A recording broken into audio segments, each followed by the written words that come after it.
Amate i vostri nemici. Aimez vos ennemis. Voilà bien quelque chose de puissant. Quelque chose qui bouleverse notre façon de penser et nous fait tous redresser la barre de notre vie.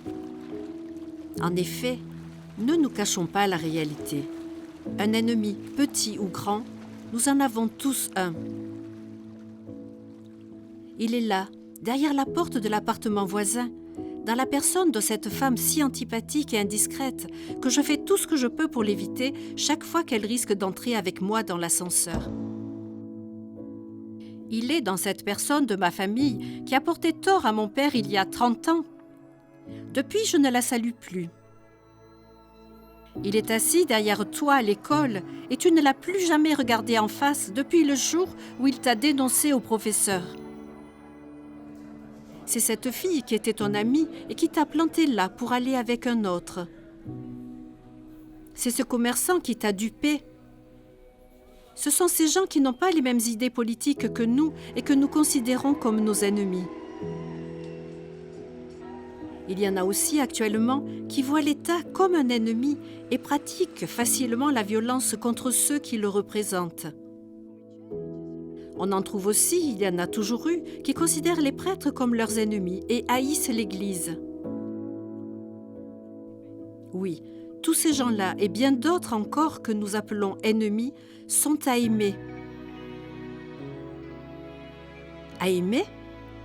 Oui, à aimer. Et n'allons pas croire que nous pouvons nous en tirer simplement en remplaçant notre sentiment de haine par une vague bienveillance. Il faut aller plus loin. Écoute ce que dit Jésus. Aimez vos ennemis, faites du bien à ceux qui vous haïssent. Bénissez ceux qui vous maudissent. Priez pour ceux qui vous calomnient.